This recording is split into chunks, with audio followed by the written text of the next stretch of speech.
Arahkan hati kami hanya kepada Yesus saja dan bukan kepada yang lain. Jauhkan semua distraction, gangguan apapun dalam kehidupan kami. Supaya mata kami hanya tertuju kepada Yesus dan bukan kepada yang lain. Syakara sheteke sheteke sheteke. Terima kasih Tuhan, terima kasih. Petang ini kami persembahkan kepadamu. Kau yang mengajar anak-anakmu karena Kau yang mengundang mereka hadir.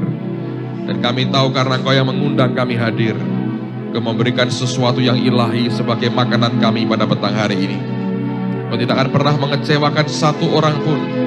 Bukan karena usaha hamba-Mu menyenangkan hati mereka. Karena hamba mengerti hanya Engkau yang bisa memuaskan mereka. Karena itu hamba meminta dalam nama Tuhan Yesus. Puaskan roh masing-masing anak-anak-Mu dengan apa yang berasal dari hati-Mu sendiri. Terima kasih Bapa.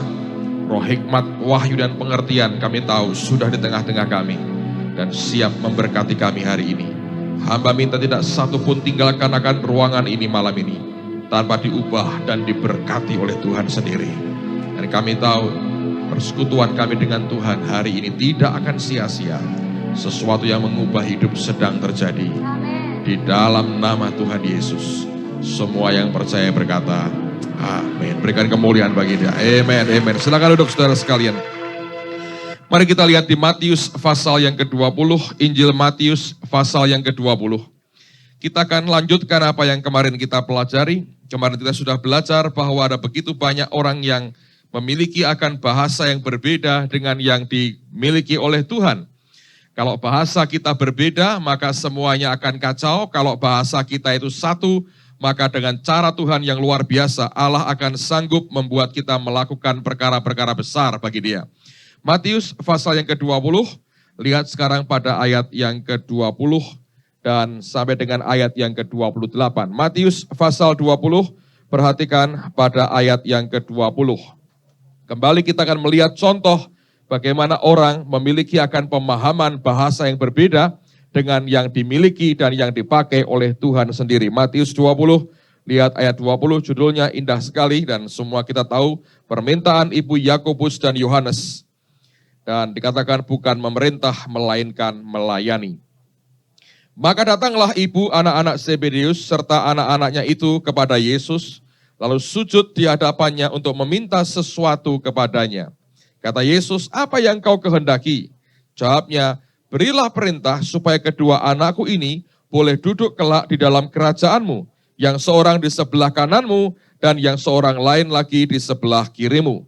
Tetapi Yesus menjawab katanya, kamu tidak tahu apa yang kamu minta. Tolong garis bawahi itu, karena ini penting, ini menunjukkan mereka bicara pada bahasa yang berbeda. Dapatkah kamu meminum cawan yang harus kuminum? Kata mereka kepadanya, kami dapat. Yesus berkata kepada mereka, cawanku memang akan kamu minum, tetapi hal duduk di sebelah kananku atau di sebelah kiriku, aku tidak berhak memberikannya. Itu akan diberikan kepada orang-orang bagi siapa Bapakku telah menyediakannya. Mendengar itu marahlah ke-10 murid yang lain kepada kedua saudara itu. Tetapi Yesus memanggil mereka lalu berkata, kamu tahu bahwa pemerintah-pemerintah bangsa-bangsa memerintah rakyatnya dengan tangan besi dan pembesar-pembesar menjalankan kuasanya dengan keras atas mereka. Tidaklah demikian di antara kamu. Barang siapa ingin menjadi yang besar di antara kamu, hendaklah ia menjadi pelayanmu. Dan barang siapa ingin menjadi terkemuka di antara kamu, hendaklah ia menjadi hambamu. Sama seperti anak manusia datang bukan untuk dilayani, melainkan untuk melayani dan untuk memberikan nyawanya menjadi tebusan bagi banyak orang. Yang saya mau ajak Anda perhatikan adalah perkataan atau reaksi Yesus dengan permintaan ibu Yohanes dan Yakobus. Ibu ini memintakan supaya kelak anak-anaknya duduk di sebelah kanan dan kirinya. Dan setiap ibu tentu menghendaki supaya anak-anaknya kelak mendapatkan posisi yang baik. Dia berpikir dengan dia maju kepada Yesus, maka semua permintaannya akan diberi. Hanya menurut saya, ibu ini tidak pernah mendengar mungkin bahwa Maria juga pernah datang ke Yesus dan dia bertanya, mau apa engkau dengan aku ibu, saatku belum tiba. Kalau dia pernah dengar begitu, saya rasa dia tidak cukup punya nyali untuk datang ke Yesus dan minta seperti itu. Alright? Nah, ketika dia minta seperti itu, lihat akan reaksi pertama yang keluar dari Yesus. Dan inilah yang seringkali diabaikan oleh orang percaya. Karena Alkitab berkata, tetapi Yesus menjawab katanya, kamu tidak tahu apa yang kamu minta. Dan ini persoalan dari kehidupan banyak orang percaya. Tanda bahwa kita berbicara bahasa yang berbeda dengan bahasa Tuhan adalah, seringkali kita tidak tahu apa yang kita minta. Tapi orang-orang Kristen, kita semua seringkali yakin diri, kita ini tahu apa yang kita minta. Tapi Tuhan berkata, kamu tidak tahu apa yang kamu minta. Dan kalau kita mau jujur saudara sekalian, kehidupan kita seringkali diwarnai dengan banyak permintaan yang kita sendiri tidak tahu sebetulnya apa yang kita minta. Dan ini memang wajar kita jumpai di mana-mana, karena manusia punya kemauan, punya keinginan daging yang seringkali tidak selaras dengan kehendak Tuhan. Sehingga permintaannya tanpa dipikir panjang. Oleh karena juga manusia tidak maha tahu. Dia tidak mengerti akan resiko yang kelak dihadapi seandainya apa yang dia minta itu diberikan oleh Tuhan. Nah, kembali kita berkata, dia berkata, kamu tidak tahu apa yang kamu minta. Ini hal yang sama dialami oleh Musa dan orang-orang Israel. Orang Israel sepertinya tidak peduli dengan Tuhannya, mereka hanya butuh dapatkan tanah Kanaan. Musa tidak butuh tanah Kanaan, sekalipun Tuhan sudah berjanji dengan bersumpah memberikan tanah itu. Kalau Anda cek di Keluaran 33-34, ada story yang luar biasa. Tuhan berkata begini, aku akan berikan Kanaan kepadamu, aku akan utus malaikatku menghalau semua bangsa di sana, aku berikan tanah itu yang dengan sumpah sudah aku janjikan kepadamu. Yang lain diam, Musa berkata, kalau engkau tidak bersama dengan aku Tuhan, jangan suruh kami pergi. Buat Musa, Kanaan adalah tempat di mana Allah bersama dengan dia. Buat orang Israel, Kanaan merupakan materinya, tanahnya. Itu pengejaran yang berbeda satu dengan yang lain. Kedua, anak Tuhan ini lewat ibunya, mereka berkata, ini indikasinya bahwa ini sebetulnya dua anaknya juga mengatakan, ya setujulah, mami itu jenius sekali, ayo kita menghadap sama-sama. Ketika mereka berkata, apakah kamu sanggup minum cawan ini? Mereka berkata, kami sanggup. Artinya memang mereka sangat ingin dengan posisi yang terhormat dan mulia itu. Nah perhatikan, seringkali kita sebagai orang percaya mengalami akan kondisi seperti ini. Kita tidak tahu apa yang kita minta. Dan itu membuktikan kita masih bicara bahasa yang berbeda. Saya mau berikan contoh pertanyaan kepada saudara. Satu hari tahun lalu kami kedatangan tamu hamba Tuhan Morris Serulo. Dan beliau itu punya jet pribadi. Wah luar biasa.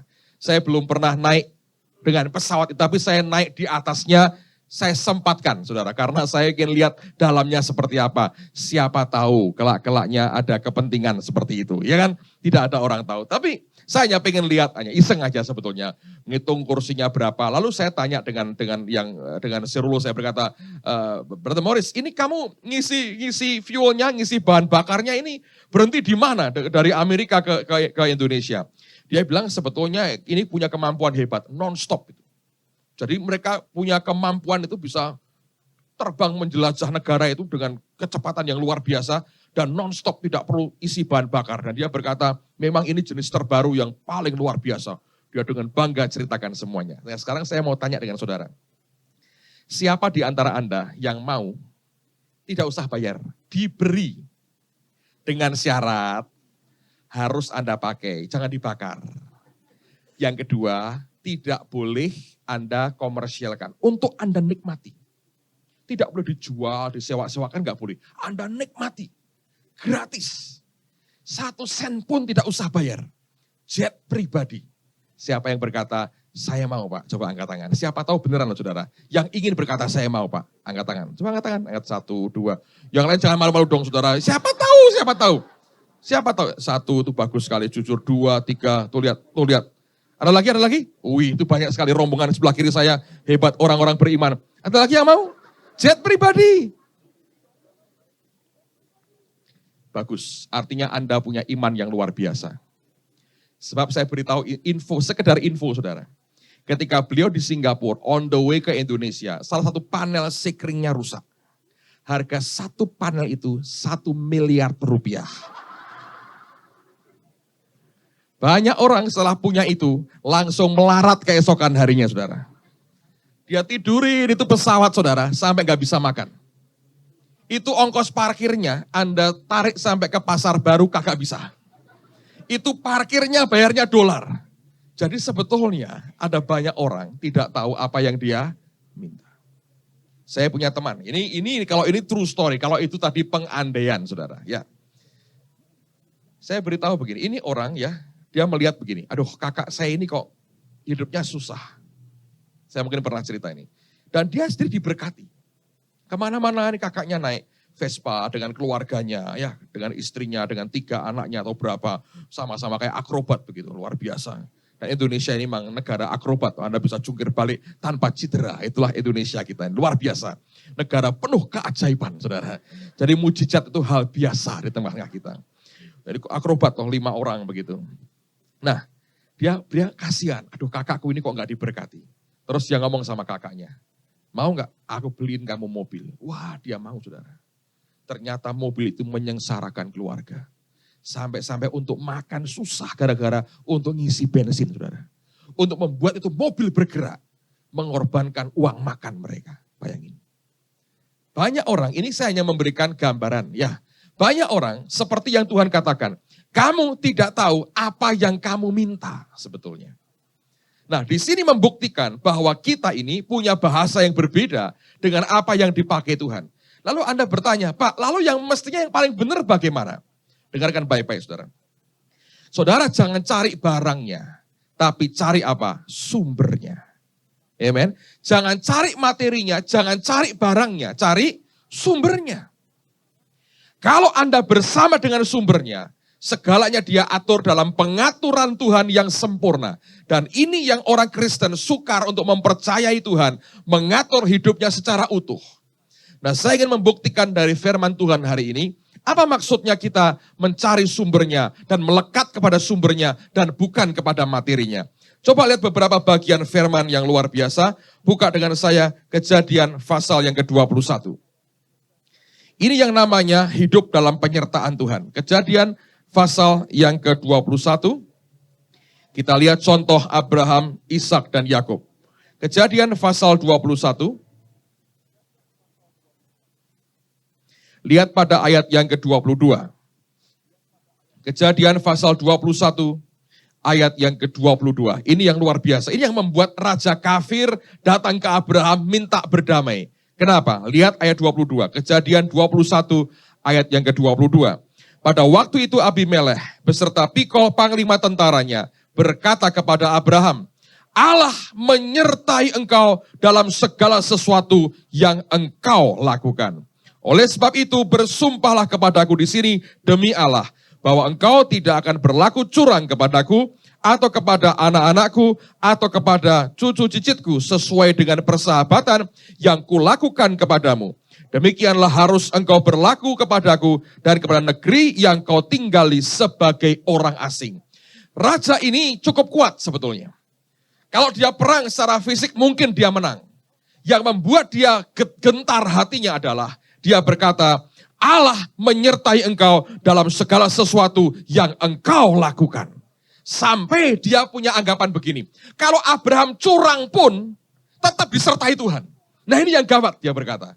Kalau sampai curang disertai, itu level penyertaannya begitu luar biasa. Tidak jelas bahwa Alkitab tidak mengatakan Allah berkata Abraham, sekalipun engkau ngerampok miliknya orang lain, engkau nipu miliknya orang lain, tetap aku menyertai. Tidak. Tapi raja ini melihat fakta penyertaan Tuhan begitu kuat dalam segala hal yang dibuat oleh Abraham. Itu yang membuat dia gentar oleh karena melihat penyertaan Tuhan. Ishak mengalami hal yang sama. Coba lihat pada Kejadian pasal yang ke-26. Kejadian pasal yang ke-26. Kitab Kejadian 26. Lihat pada ayat yang ke-26 juga. Kejadian 26 ayat yang ke-26. Di areal yang sama, terulang lagi dalam hidup Ishak. Kejadian 26, perhatikan ayat yang ke-26. Datanglah Abimelekh dari Gerar mendapatkannya bersama-sama dengan Ahuzat sahabatnya dan Pikol kepala pasukannya. Tetapi kata Ishak kepada mereka, Mengapa kamu datang mendapatkan aku? Bukankah kamu benci kepadaku dan telah menyuruh aku keluar dari tanahmu? Jawab mereka, kami telah melihat sendiri bahwa Tuhan menyertai engkau. Sebab itu kami berkata, baiklah kita mengadakan sumpah setia antara kami dan engkau, dan baiklah kami mengikat perjanjian dengan engkau. Lihat, dari mulut orang kafir yang sama, keluar perkataan ini, kami telah melihat sendiri bahwa Tuhan menyertai engkau. Orang dibedakan dengan orang yang lain oleh karena Allah itu bersama-sama dengan kita. Penyertaan Tuhan sebagai sumber kehidupan itu yang nomor satu dalam kehidupan kita. Yang membuat Anda berbeda dengan orang dunia adalah kalau nyata sekali penyertaan Tuhan di dalam kehidupan kita. Abraham mengalami, Ishak mengalami. Lihat yang dialami oleh Yakub, Kejadian pasal yang ke-31. Kejadian 31, perhatikan pada ayat yang ke-42. Kalau Anda baca story kisah dari Yakub ini menarik sekali.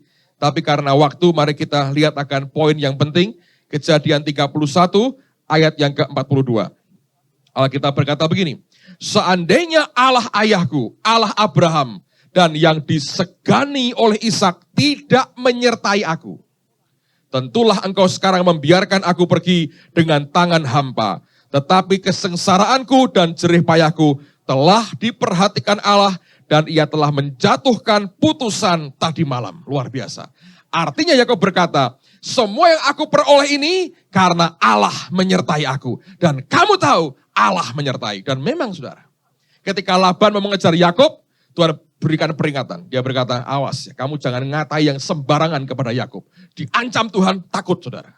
Dia berkata, mestinya aku bisa berbuat jahat kepadamu, tapi Allah mengancam aku. Dan Laban gentar rupanya. Yakub tahu, engkau mengerti, Allah menyertai aku. Nah, penyertaan Tuhan saudara sekalian, ini saya belajar ya, itu merupakan hal yang sangat-sangat vital dalam kehidupan kita. Dan itu wujudnya dalam perjanjian baru, perjanjian lama, begitu gamblang, begitu jelas Alkitab menjelaskan semuanya. Coba lihat lagi, Lukas pasal yang keempat. Saya mau tunjukkan satu hal ini kepada saudara. Lukas pasal yang keempat. Injil Lukas pasal yang keempat.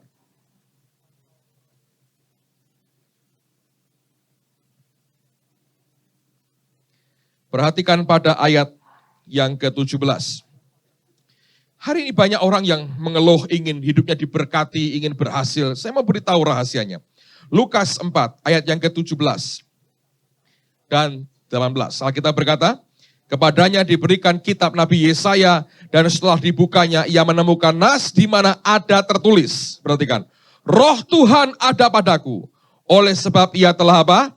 Mengurapi aku. Ketika pengurapan tiba, Roh Allah di atasnya, hal yang pertama dia buat adalah, perhatikan, untuk menyampaikan kabar baik kepada siapa?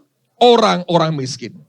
Banyak orang berkata, Pak, saya ingin diberkati, Pak hidup saya ingin breakthrough dari Tuhan, saya ingin diberkati. Bagus, tapi berita soal Anda bisa diberkati hanya terjadi dengan dimulai, Roh Tuhan ada padaku, oleh sebab ia telah mengurapi aku.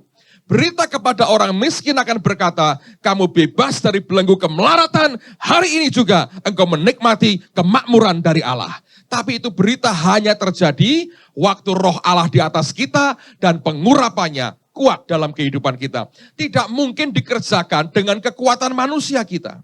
Berarti kalau hidup kita disertai Tuhan, segalanya akan dia bereskan, saudara. Nah, penyertaan inilah yang paling penting dalam kehidupan kita. Tadi pagi saya bicara dengan banyak pengusaha, saya berkata, saudara dalam usaha Anda punya koneksi dengan si A, dengan si B. Saya beritahu, koneksimu yang tidak boleh putus, yang harus terus engkau bina adalah dengan Tuhan, sumber kehidupan kita. Kalau koneksi dengan Allah kita, hubungan dengan Tuhan tidak beres, semuanya akan goyang. Dan itu yang seringkali tidak disadari oleh orang percaya. Relationship kita dengan Tuhan itu memegang akan role yang sangat penting dalam kehidupan kita. Nah, untuk pembanding, lihat sekarang dalam kitab Nabi Yesaya pasal yang ke-61. Karena sebetulnya dari nats inilah Yesus membacakan akan nubuatan tadi. Yesaya 61, lihat pada ayat yang pertama dulu supaya Anda tahu bahwa inilah sebetulnya ayat yang tadi dibaca oleh Yesus. Yesaya 61 ayat 6, ayat yang pertama dulu. Alkitab berkata, Roh Tuhan Allah ada padaku, oleh karena Tuhan telah mengurapi aku. Inilah bagian yang dia baca. Nah kalau Anda lihat pada ayat yang ke-6, perhatikan, ini yang luar biasa. Ayat yang ke-6. Alkitab berkata, tetapi kamu akan disebut imam Tuhan dan akan dinamai pelayan Allah kita. Kamu akan menikmati kekayaan bangsa-bangsa dan akan memegahkan diri dengan segala harta benda mereka. Sebagai ganti bahwa kamu mendapat malu 2 kali lipat. Dan sebagai ganti noda dan ludah yang menjadi bagianmu, kamu akan mendapat warisan 2 kali lipat di negerimu, dan sukacita abadi akan menjadi kepunyaanmu. Sebab aku Tuhan mencintai hukum dan membenci perampasan dan kecurangan. Aku akan memberi upahmu dengan tepat dan akan mengikat perjanjian abadi dengan kamu. Keturunanmu akan terkenal di antara bangsa-bangsa dan anak cucumu di tengah-tengah suku-suku bangsa. Sehingga semua orang yang melihat mereka akan mengakui bahwa mereka adalah keturunan yang diberkati Tuhan. Luar biasa. Artinya memang serius kalau kita mendapat penyertaan Tuhan. Tangan Tuhan di atas kita, penyertaan Allah ada pada kita, membuat semuanya berubah. Saya tidak berkata, lalu kemudian saya berkata bahwa waduh kita menyesal sekali. No, tapi saya melihat sisi yang lain bahwa orang toh tahu bahwa kita diberkati. Dan memang kita diberkati, amen. Ingat bahasa kita harus sama. Pak saya nggak punya duit Pak, yang miskin berkata aku kaya. Lagi lemes Pak, yang lemah berkata aku kuat.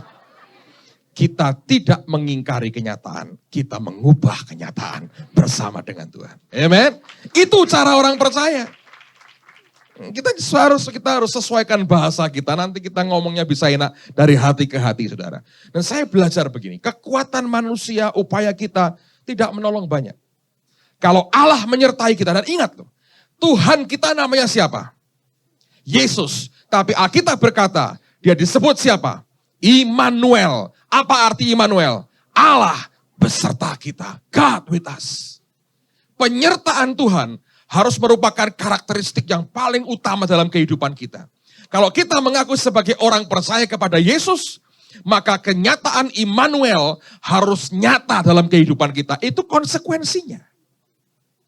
Saya nggak berkata Anda semua harus punya uang miliaran rupiah. Tapi kalau Allah menyertai di tempat seperti apa, di talenta ukuran berapapun yang Tuhan berikan kepada kita, orang akan tetap berkata, sungguh Tuhan menyertai engkau dengan luar biasa. Nah itu yang penting dalam kehidupan kita. Nah saya akan buktikan dengan beberapa firman lagi. Lihat akan apa yang disebut dengan penyertaan Tuhan lebih jauh lagi. Buka dengan saya Kejadian pasal yang ke-31. Balik kepada Kejadian. Kejadian pasal yang ke-31. Kejadian pasal 31.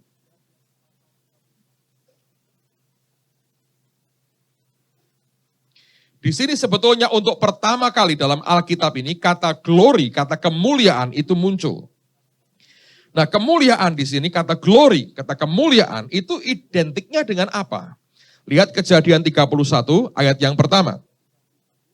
Alkitab berkata, kedengaranlah kepada Yakub anak-anak Laban berkata demikian. Yakub telah mengambil segala harta milik ayah kita, dan dari harta itulah ia membangun segala apa? Kekayaannya. Garis bawah kata kekayaan, sebetulnya bahasa aslinya itu glory atau kemuliaan.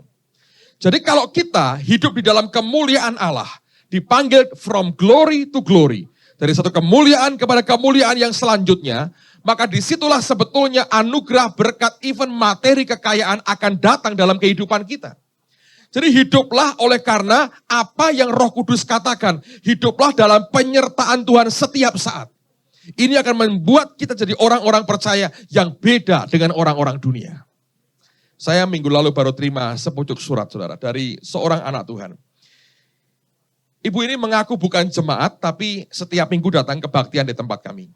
Dan dia berkata, saya diberkati Tuhan luar biasa. Terus dia ngomong begini. Saya sebetulnya Pak sedang ingin membeli mobil baru. Lalu kemudian saya datang ke showroom mobil, cari mobil baru. Dan dia nemu merek apa ya, Honda kalau nggak salah. Lalu kemudian saya tanya ke Tuhan Pak. Tuhan bagaimana kalau aku ganti jual mobil yang lama, aku beli Honda yang baru ini. Dan Tuhan berkata begini. Kalau mau yang itu tidak apa-apa, silahkan. Lalu kemudian, nah ini orang mulai peka. Ketika dia mendengar Tuhan berkata, tidak apa-apa, dia merasa ada apa-apa. Ngerti? Itu bukannya Allah itu pelintan, saudara. Tapi Tuhan tuh begini, kalau engkau mau itu, ya itu bolehlah, itu seizinku, kamu boleh. Engkau beli pun tidak berdosa, engkau boleh nikmati. Tetapi nada bicaranya, makanya gini, bahasamu dengan bahasa Tuhan harus selaras. Kalau engkau nangkepnya itu hurufiah, bisa gawat saudara. Ingat ketika rombongan Nabi minta kepada Elisa, sampai memalukan untuk mencari Elia, dia berkata apa? Silahkan pergi. Tapi silahkan pergi itu artinya apa? Rasakan sendiri, ngerti? Katanya mulutnya berkata silahkan pergi, tapi implisit di dalamnya intinya adalah rasakanlah sendiri, saudara. Ngerti? Jadi ibu ini mulai ngerti, Tuhan berkata tidak apa-apa dari nada bicaranya Tuhan. Ngerti ya? Nangkap saudara? Anda mesti pegang itu. Kalau Allah ngomong itu nanti Anda ngerti nada bicaranya itu menyiratkan apa. Nah kemudian dia berkata, berarti sebetulnya Tuhan itu punya rencana lain selain rencanaku ini. Cuman karena kasihnya besar, anaknya kepengen mobil baru, dia berkata tidak apa-apa, silahkan, boleh. Diizinkan oleh Tuhan, diizini saudara. Tapi kemudian dia berkata gini, Tuhan, tapi kalau menurut engkau, ini pinter nih, yang engkau kehendaki yang sempurna itu apa? Tuhan berkata begini, yang aku mau engkau beli ladang. Begitu dengar begitu, Tuhan ngomong, nah itu ladangku. Beli ladang itu, bukan ladang jagung. Nangkep saudara. Duit itu ya, dia transfer. I think hampir semua yang dia punya. Buat saya berkata satu hari, dia terima uluran tangan orang. Tapi kali berikutnya, dia mengulurkan tangan memberkati saudara. Yang saya bersyukur dengan Tuhan, orang dari bawah diangkat ke atas begitu rupa. Tidak membuat dia tamak dan dia mau ambil semua untuk dirinya. Dia tahu kehendak Tuhan dalam hidupnya. Terus dia berkata, puji Tuhan Pak, buat saya mentaati Tuhan membeli ladangnya lebih baik daripada saya ganti mobil baru. Toh mobil yang ini masih baik untuk dinaikin. Bayangin saudara. Buat saya berkat terbesar adalah ketaatannya, bukan soal materinya. Dan saya berkata, Tuhan aku bersyukurlah. Makanya kalau Anda diperintah Tuhan sesuatu, lakukan. Kerjakan apapun yang dia perintahkan, lakukan dalam ketaatan. Jangan Anda tahan apa yang dia perintahkan. Lakukan aja. Belajar untuk mulai melangkah dengan dia. Gak usah ragu. Dan biasanya Allah mulai ajar kita dari hal kecil. Tapi ketika hal kecil kau lakukan di dalam ketaatan, Anda dan saya melihat bukti demi bukti, Tuhan tidak pernah berhutang kepada siapapun. Apapun yang kita lakukan di dalam ketaatan, hasilnya luar biasa. Nah, Alkitab mengatakan, Yakub itu membangun segala kemuliaannya. Ternyata kemuliaan di sini, pertama kali kata kemuliaan muncul, bicara soal kekayaan materinya. Dengarkan baik-baik, kalau the glory of God di atas kita, segalanya akan datang dengan sendirinya, tanpa kita kerja susah payah. Ada bagian di mana kita mesti melakukan tugas kita, tapi yang terutama semua karena anugerahnya, bukan karena kekuatan kita. Buka Yesaya pasal yang ke-17. Kitab Nabi Yesaya pasal yang ke-17. Yesaya pasal 17. Ayat yang keempat. Kitab Nabi Yesaya pasal 17. Ayat yang keempat.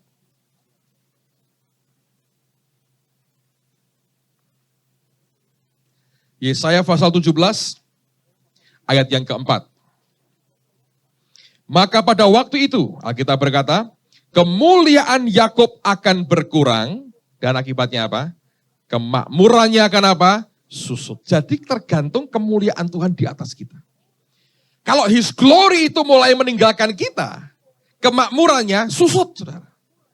Nah banyak orang ngejar kemakmuran, saya berkata salah. Yang dikejar jangan kemakmurannya, tapi Tuhan. Karena dia sumbernya, penyertaannya yang paling vital buat kehidupan kita. Kalau dia menyertai kita, kemuliaannya ada bersama dengan kita, kemakmuran kita akan naik. Tapi kalau kemuliaannya mulai meninggalkan kita, kemakmuran kita akan apa? Susut, kata Alkitab. Ini bukan saya yang ngomong. Alkitab yang mengatakan. Kalau kemuliaan kita di hadapan Tuhan sudah tidak ada lagi. Dan orang berkata, gak ada kemuliaan di atasmu lagi. Alkitab berkata, kemakmuran akan susut. Jadi materi itu hanya ekspresi dari apa yang di dalam kita sebenarnya. Nah, kebanyakan orang percaya kebalik. Yang dikejar kemakmurannya. Bukan Tuhan sumber segala-galanya. Makanya mulai belajar, Anda hidup, Anda bergaul dengan Tuhan day by day. Daily basis, saudara. Anda akan melihat Tuhan itu luar biasa. Nanti kau akan dibawa Tuhan naik ya. Di level-level tertentu, sampai ke titik yang mungkin lebih gede, lebih gede, lebih gede. Engkau berkata, Tuhan di luar kemampuanku. Dia berkata, ikuti aku saja. Ikuti aku, ikuti aku. Anda akan lihat bagaimana tangan Tuhan itu menyertai. Luar biasa. Buktikan lagi ya, Yesaya 44 sekarang. Kitab Nabi Yesaya pasal yang ke-44. Perhatikan pada ayat yang ketiga. Yesaya 44 ayat yang ketiga. Alkitab berkata, sebab aku akan mencurahkan air ke atas tanah yang haus, dan hujan lebat ke atas tempat yang kering. Aku akan mencurahkan rohku ke atas keturunanmu. Dan berkatku ke atas apa? Anak cucumu. Keturunan dengan anak cucu sama nggak saudara? Sama kan? Kalau kita punya anak, punya cucu, orang berkata ini keturunanku. Kita berkata, aku akan mencurahkan pertama-tama rohku. Lalu apa? Baru berkatku. Jadi rohnya dulu diberikan kepada kita. Nanti berkatnya nyusul. Sepaket sebetulnya. Kalau dibalik, Anda kehilangan roh Tuhan. Saya pernah cerita dengan saudara, Pak Yusak minta saya tulis bukunya. Beliau ini orang yang fair lah ya. Ngomong dengan saya terus terang, dia berkata gini, nanti kamu akan dapat bagian dari hasil penjualan buku itu. Aku, dia bilang, tidak akan aku pakai sendiri. Tuhan berkata, berkati cucu-cucumu. Jadi itu bagiannya untuk cucu-cucunya. Dia berkata, tapi kamu kan yang nulis, kamu akan terima bagianmu. Terus kemudian Tuhan berkata pada saya gini, kamu jangan menulis karena uang. Lakukan karena kasih, bukan karena uang. Nanti aku yang memberkati kamu sendiri. Saya ngomong, Pak Yusak, gak bisa, tidak boleh. Kenapa? Tuhan bilang, aku harus melakukan karena kasih, bukan karena uang. Ya udah kalau gitu, semaumu. Saya berkata, ya, karena aku mentaati apa yang Tuhan berikan. Jadi singkat cerita, saudara sekalian, saya kerjakan itu buku. Dan jujur ya, besok saya akan gambar sesuatu, Anda akan nangkap itu. Itu pengalaman saya buat buku ya, dari bulan Agustus tahun lalu ya. Si Steve ke rumah Agustus ya. Kira-kira mungkin 6 bulan lah saya kerjakan buku itu. 6 bulan itu merupakan masa belajar buat saya. Jujur ya saudara ya, kalau hari ini saya baca lagi itu buku, saya bingung kadang-kadang. Ini kok bagus ya, yang nulis siapa ya? Saya lihat, oh saya sendiri ternyata. Kenapa bisa begitu? Karena ini berkali-kali saya alami. Ngetik di komputer nih, depan saya ini tembok di kamar. Sering kali itu kayak ada orang berdiri atau duduk di depan saya dan ngomong. Nulis ini. Ayat itu ya, saya nggak pakai concordance. Saya bilang, Tuhan ada kisah begini ya. Ini basisnya apa? Jangan ditiru ya saudara ya. Kalau sudah begini, bingung. Buka Alkitab kayak orang ngaco aja. Nah ini dia, tulis. Nah ini dia. Pak Yusuf bilang, loh kamu kok bisa nemu ayat aneh-aneh? Saya juga heran. Asal buka ketemu, saya berkata. Asal buka ketemu. Bayangin. Saya bilang, ini ajaib. Jadi beberapa kali terhenti karena saya menikmati firman-Nya. Wah ini luar biasa, ini luar biasa, luar biasa. Baru kemudian diketik kerja ini. Itu berkali-kali saya ngalami. Jadi ketika hari ini banyak orang cerita, telepon, bersaksi. Diberkati Pak, waduh diubah hidupnya. Dan itu ternyata banyak pendeta sekarang. Diubah cara pikirnya oleh buku itu. Saudara. Oleh Tuhan lewat buku itu. Saya tidak berani berkata itu tulisan saya. Karena saya berkata itu betul seperti ada orang di depan saya itu ngomong. Berkali-kali. Sekarang saya mengerti. Kira-kira dulu Alkitab ditulis caranya seperti apa. Mungkin lebih dahsyat saudara. Ya, itu kan diinspirasi roh. Saya bilang luar biasa. Nah sudah. Tapi Tuhan itu hebat. Ya, saya kerjakan dalam bagian saya. Setiap satu buku. Ngomong terus terang. Upah saya itu minimal 50 juta. Yang ngupahin siapa? Tuhan. 3 kali itu, setiap kali muncul, buku 1, ada orang ngasih duit saya 50 juta. dari orang-orang yang berbeda-beda. Yang tidak pernah ada hubungan mereka. Saya ngomong Pak Yusak, wah nulis bukumu itu gajinya gede. Sebuku 50 juta. Dia ketawa-ketawa, wah kamu malah lebih dapat duluan dari aku ya katanya. Oh iya yang luar biasa, saya bilang. Tuhan itu ajaib. Saya pikir ya sudah toh, impas toh. Yang dia kerjakan saya lakukan, dia bayar saya dengan caranya memberkati begitu selesai dong saudara. Ya saya nikmati berkat Tuhan, saya bersyukur orang diberkati, ini sudah dicetak ulang lagi. Saya bersyukur lah, saya bilang thank you Jesus, saya berkata jadi berkat hidup saya kok masih ada manfaatnya lah bagi orang lain. Itu sudah saya syukuri, saya berkata kita nggak punya kemampuan apa-apa tanpa dia. Amen saudara. Tuhan tetap, dia berkata, kamu sudah lakukan bagianmu, aku tetap lakukan bagianmu. John Avans ini khotbah di Jakarta bulan lalu, Anda hadir kan? Hari kedua pengurapan. Setelah semuanya selesai, hampir kosong itu gedung, saya dengan istri saya turun ke bawah, saya bilang, Brother John, aku juga minta diurapi. Ya. Lalu kemudian dia masukkan tangan saya di orang Jakarta itu, ini ya, kalau sama minyak pengurapan, minumnya banyak, kayak diminum ya. Jadi itu minyak begitu banyak bisa habis tuh. Nah kemana aja itu? Datang sudah bawa botol, bawa segala macam. Saya bilang, ini canggih-canggih. Luar biasa saya bilang. Yalah, nikmatilah itulah kecanggihan Anda sendiri. Lalu kemudian ketika dia ngurapin tangan saya dengan istri saya, dia panggil asistennya Patrick Ondri, dia panggil. Dan dia ngomong di depan beberapa orang. Ini yang buat saya bukan nilainya saudara, tapi Tuhan mau berkata gini, kamu lakukan semua dalam ketaatan. Kalau tangan Tuhan menyertai engkau, dalam ketaatan. Dia ngomong begini, Patrick, mulai sekarang, semua royaltis bukuku dalam bahasa Indonesia, tidak untuk John Avans ini lagi, tapi semua untuk Pastor Petrus. Mulai sekarang, sampai seumur hidupnya, dia berhak terima royaltis semua buku saya yang terjemahkan dalam bahasa Indonesia. Royaltis bagian saya itu miliknya. Jangan terima uang dari Indonesia lagi, aku kasihkan ke dia mulai sekarang sampai seumur hidupnya.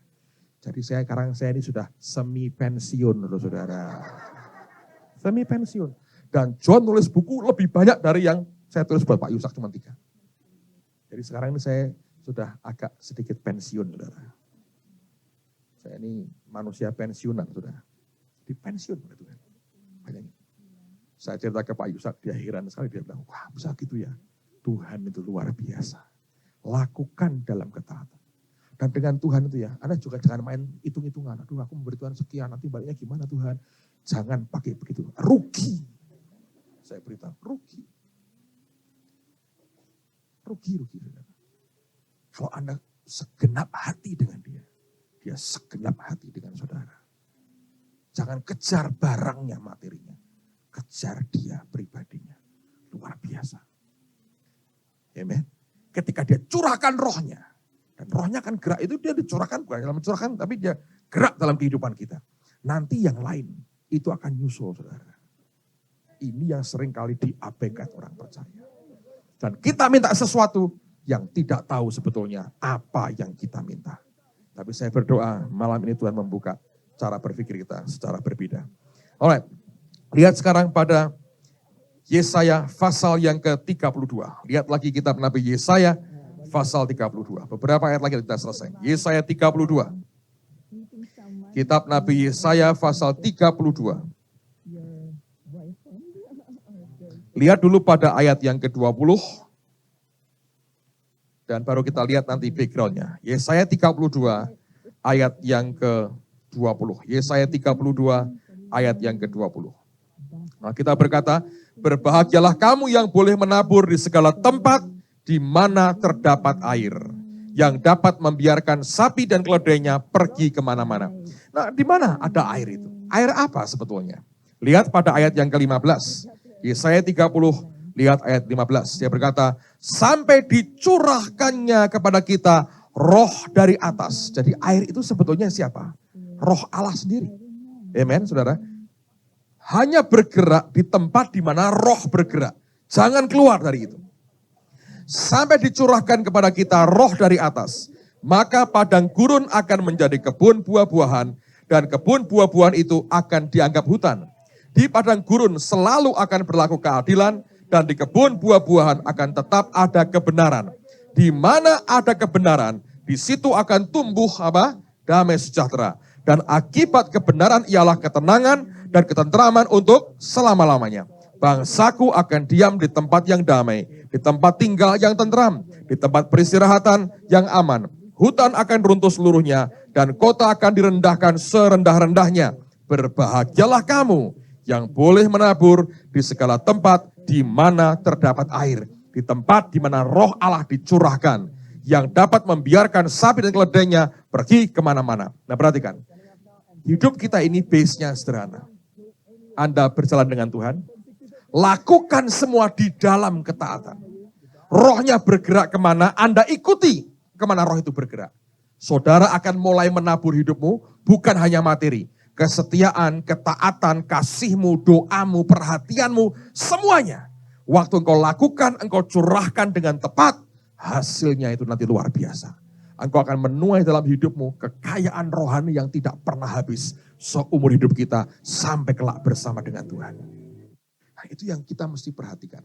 Nah, di sini faktornya saya berkata, anak-anak Tuhan mesti belajar hidup, jalan dengan Tuhan, lakukan yang Dia perintahkan. Bukan cari materinya, tapi sumbernya. Jangan sampai Tuhan berkata, kamu tidak tahu yang kamu minta. Sebetulnya ya, kalau Anda jalan dengan Dia saja, itu sudah segala-galanya.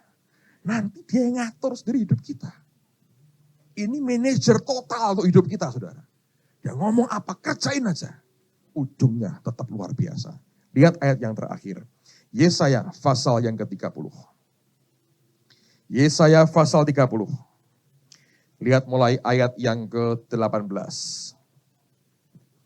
Yesaya pasal 30 ayat yang ke-18. Ini Anda tahu, di sini sumber itu yang pegang peran penting. Sebab itu Tuhan menanti-nantikan saatnya hendak menunjukkan kasih-Nya kepada kamu. Sebab itu Ia bangkit hendak menyayangi kamu. Sebab Tuhan adalah Allah yang adil. Berbahagialah semua orang yang menanti-nantikan Dia. Sungguh hai bangsa di Sion yang diam di Yerusalem, engkau tidak akan terus menangis. Tentulah Tuhan akan mengasihani engkau apabila engkau berseru-seru. Pada saat Ia mendengar teriakmu, Ia akan menjawab. Dan walaupun Tuhan memberi kamu roti dan air serba sedikit, namun pengajarmu tidak akan menyembunyikan diri lagi, tetapi matamu akan terus melihat siapa? Dia. Jadi gini saudara, kalau Anda berhenti di sini, Anda bisa kecewa karena berkata, aku cari ini loh, roti dan air ini. Jangan. Roti airnya akan Dia beri. Kok serba sedikit Pak? Nggak apa-apa. Yang penting pengajarmu tidak meninggalkan engkau. Dan engkau matamu melihat siapa? Dia, Tuhan itu. Itu yang penting. Jangan dibalik, jangan cari materinya dulu. Anda akan gagal. Lihat dulu akan sumbernya. Bergaul dengan Tuhan dulu. Jalan dengan Dia dulu. Terusin lagi. Dan telingamu akan mendengar perkataan ini dari belakangmu. Inilah jalan, berjalanlah mengikutinya. Entah kamu menganan atau mengiri. Loh kenapa dia di belakang? Sebab Tuhan tidak pernah tarik kita. Kita bukan seperti lembu yang dicucuk hidungnya ditarik. Dia berkata kamu punya free will. Aku memberikan guidance. Kanan atau kiri, kanan atau kiri, kanan atau kiri. Di luar itu kamu harus decide sendiri. Engkau taat atau tidak. Kalau Allah menyertai kita, Dia nggak pernah tarik kita, drag kita, diseret. Tidak pernah. Dia di belakang kita. Dia berkata ke kanan atau ke kiri. Dia tidak pernah seret kita. Dia bimbing kita dari belakang. Nanti saudara. Terusin lagi. Engkau akan menganggap najis patung-patungmu yang disalut dengan perak atau yang dilapis dengan emas. Engkau akan membuangnya seperti kain cemar sambil berkata kepadanya, keluar. Lalu perhatikan, Tuhan akan memberi hujan bagi benih yang baru kamu taburkan di ladangmu. Dan dari hasil tanah itu, kamu akan makan roti yang lezat dan berlimpah-limpah. Pada waktu itu ternakmu akan makan rumput di padang rumput yang luas. Sapi-sapi dan keledai-keledai yang mengerjakan tanah akan memakan makanan campuran yang sedap dan yang sudah ditambi dan diayak. Sampai begini, kelak orang-orang kerja dengan engkau, ikut nikmati berkatnya luar biasa. Yang kerja dengan engkau akan menikmati. Sebab engkau jadi bos yang murah hati. Bukan bos yang kikir yang hanya menghisap tenaga bawahanmu dan tidak membagikan berkatnya kepada mereka. Orang yang menikmati Tuhan, jalan dengan Allah, proses Tuhan itu ngerjakan di dalamnya. Ketika dia jadi, orang berkata seluruh karakternya berubah. Kepribadiannya pun berubah. Sikap hatinya berubah. Semuanya berubah. Dan orang berkata, ini orang luar biasa. Tangan Tuhan ada di atasnya. Yang di sekitar kita akan mengenal kita sebagai orang yang murah hati. Yang mengulurkan tangan untuk memberkati. Dan bukan hanya tahu untuk mengambil. Tutup Alkitab saudara. Dan arahkan hatimu kepada Tuhan yang baik.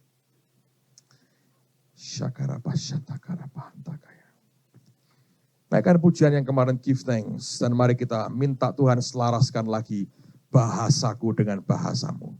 Jangan minta yang sampai dia berkata, kamu tidak tahu apa yang kamu minta. With the grateful heart, give thanks to the Holy One. Give thanks because He's given Jesus Christ, His Son. Give thanks with a grateful heart. Give thanks to the Holy One. Give thanks because He's given Jesus Christ, His Son. And now let the weak say, I am strong. Let the poor say, I am rich, because of what the Lord has done for us. And now Let the weak say, I am strong. Let the poor say, I am rich, because of what the Lord has done for us. Give thanks. Anda arahkan hatimu ke Tuhan. Tuhan berkata begini. Ada di antara anak-anak Tuhan yang hadir malam ini. Saudara, baru-baru ini Anda terima nubuatan tertentu dari seorang hamba Tuhan. Dan nubuatan itu membuat Anda sedang dalam keadaan yang cukup bingung sekarang. Apa yang harus engkau putuskan berkaitan dengan nubuatan seperti itu. Engkau sedang bertanya kapan waktunya, akan seperti apa. Dan itu sedang muncul, sedang bergolak kuat pada hari ini. Dan tadi ketika kau dengar firman, kau pun berkata, Tuhan aku mau tapi aku lagi bingung ini. Apa yang harus aku buat? Ya, izinkan saya berdoa buat saudara.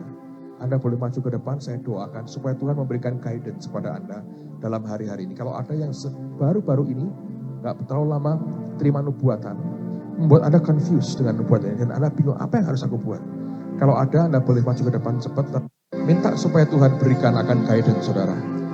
Saya tidak akan memberikan guidance apa-apa, ini pekerjaan rohnya.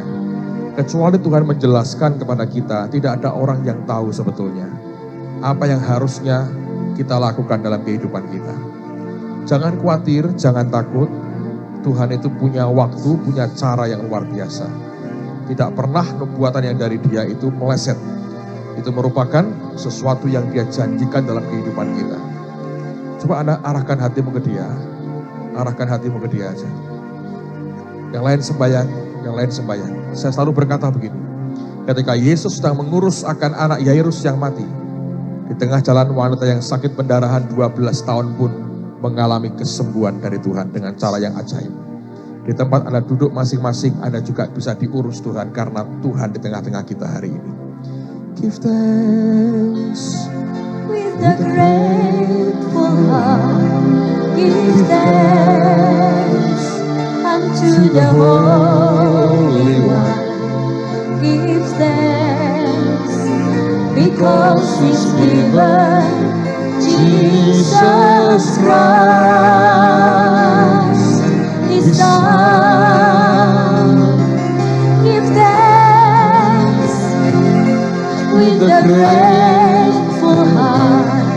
Give thanks to the Holy One. Give thanks because He's given Jesus Christ His Son. And let the weak say, I am strong. Let the poor say, I am rich, because of what the Lord has done for us. And let the weak say, I am strong. Let the poor say, I am rich, because of what the Lord has done for us.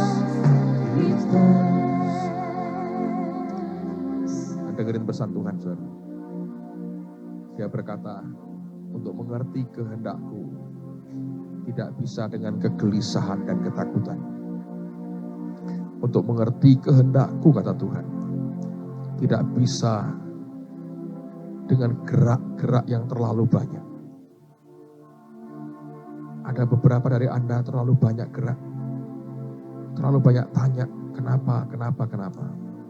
Bagaimana caranya? Dengerin yang Tuhan mau. Belajar duduk diam. Belajar duduk diam.